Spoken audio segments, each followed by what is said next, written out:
ampun. Begitu duitnya banyak senang. Subuhnya jam 9 pagi. Tapi begitu susah, ada masalah, tiap jam 3 pagi bangun sholat tahajud. Begitu masalahnya hilang, subuhnya jam 9. Jadi Tuhan itu dilogika kita berdasarkan itu tadi puasa dan kesenangan. Tuhan itu kita tempatkan di situ hari ini. Ya bukan hanya mungkin bapak-bapak, enggak lah, saya masih begitu. Saya masih menganggap Tuhan itu sebagai kesenangan saya.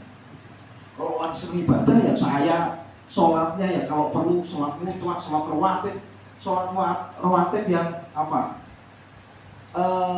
hukumnya itu ghairu ma'akad. Ghairu ma'akad itu ya Pak, sunnah tidak dianjurkan seperti qobliyah maghrib ya. Qobliyah maghrib kan sholat ghairu ma'akad, sholat sunnah ghairu ma'akad. Rajin loh sholat ghairu ma'akad. Karena lagi senang nyembah Tuhan. Tapi kalau lagi pusing nyembah Tuhan, jam isya-nya jam 7 kurang 2 menit, itu baru sholat maghrib. Itu pun bismillahirrahmanirrahim, takbiratul ihram, al-ayah dan seterusnya. Cepat banget lah ya sholat. Karena kita masih menempatkan diri kita bertuhan itu pakai logika. Contohnya apa? Sholat, ibadah dan lain-lain pakai hitung-hitungan yang namanya pahalanya berapa, fadilahnya apa, manfaatnya apa. Sudah istiqomah istighosah, ternyata saya dapatnya seperti ini. Sementara filsafat untuk mencari Tuhan, logika itu adalah yang paling. Kita ini istiqomah. Nih, ini dulu ya. Pertama adalah logika, proses pencarian ketuhanan itu. Proses pencarian ketuhanan yang kedua, filsafat dengan apa? Dengan sistematis. Syariat dulu, hakikat, akidah dulu, tauhid dulu, fikih, tasawuf. Pernah nggak kita melakukan itu? Jujur aja. Nggak pernah. Termasuk yang di pondok pesantren itu. Proses pencariannya harus secara sistematis. Kita di NU kita ini nggak pernah kan? Kita ngaji. Apa kalau seperti itu pernah ngajarin misalkan sifat 20? Bulan ini kita ngaji khusus ilmu tauhid sifat 20 Asy'ariyah. Nggak pernah ya? Bulan depan setelah itu adalah kita ngaji fikih. Setelah bulan depannya lagi fikih kata kita ngaji tasawuf. Nggak pernah kan? Sementara proses pencarian itu harus sistematis. Nggak bisa kita tiba-tiba langsung jadi seorang ahli sufi tanpa pernah mengenal yang namanya ilmu fikih. Nggak mungkin. Nggak pernah belajar syariat, nggak pernah belajar sholat, tiba-tiba kita mendeklarasikan diri kita adalah seorang ahli tasawuf. Masa seorang sufi kemudian nggak sholat? Nggak mungkin. Seorang sufi kemudian ilmu toharoh membersihkan bersuci aja nggak ngerti? Ya kan nggak mungkin kan? Semuanya kan sistematis. Yang ketiga, radikal. Radikal itu artinya harus mencari proses ketuhanan menggunakan metode dan pendekatan yang paling rumit, paling sulit, paling ribet. Kita dikenal yang namanya kholwat. Kita kenal yang namanya uzlah. Kita kenal yang namanya wirid. Itu kan proses untuk menuju ketuhanan.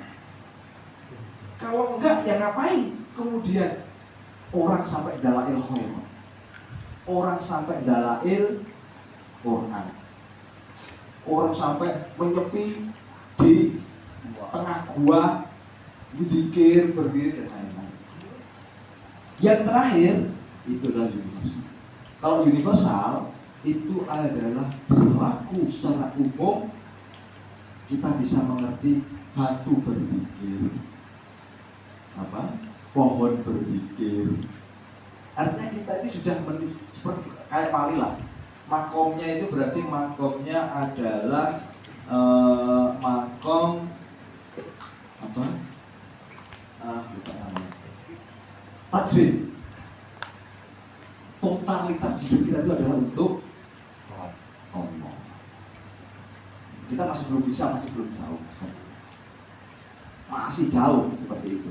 Nah, kembali lagi, kita ini sudah punya rutinan yang namanya sholat. Oke?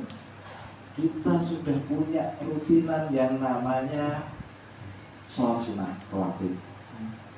Punya rutinan yang namanya apa? Yasin tahlil. Rutinan yang namanya puasa. Rutinan yang namanya istighosah, maulid, apa? MDS, mujahadah dan lain-lain. Ayo sekarang kita refleksikan diri kita masing-masing. Kita itu pada level kepuasan yang mana?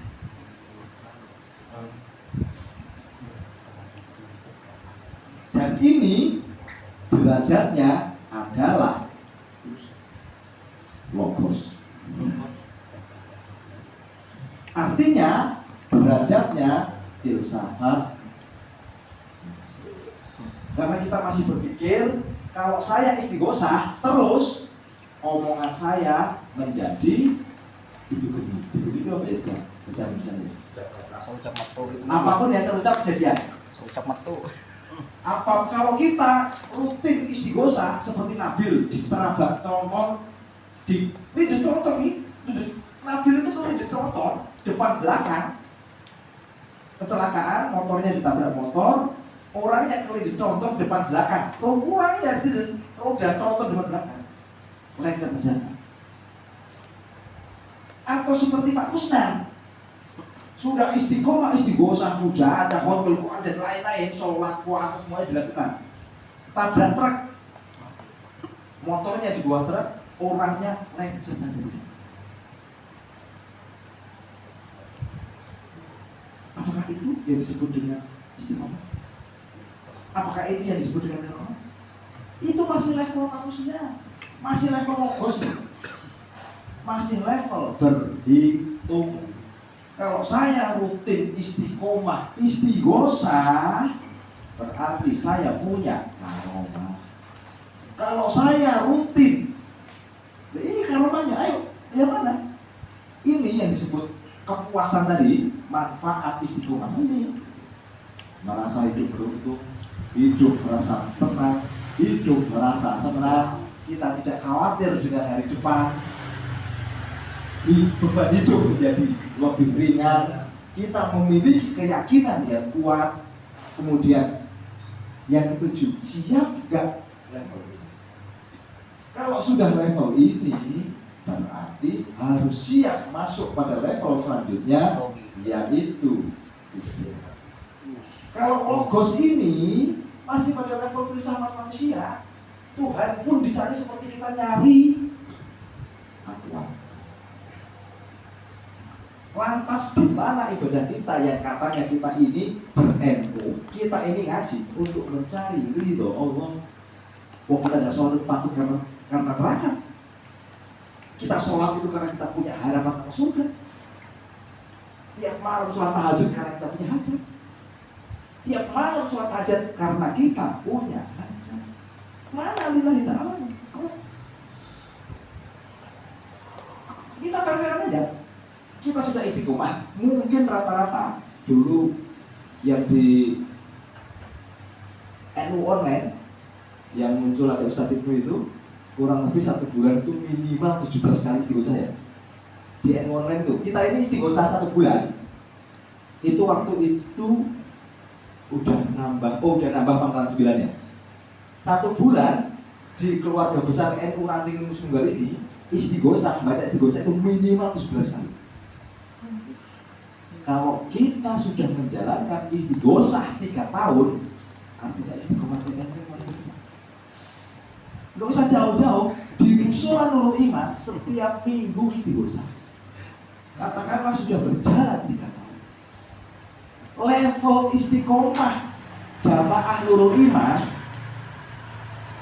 sudah sampai level nomor 7 atau masih pada level ini? Kalau masih pada level nomor 1, 2, 3, 4, 5, 6, artinya levelnya masih logos, mencari Tuhan dengan logika. Kalau levelnya masih logos, mencari Tuhan dengan logika, masih seperti yang saya contohkan, ontologi, epistemologi, aksiologi. Terus katanya lillahi ta'ala. Di mana lillahi ta'ala?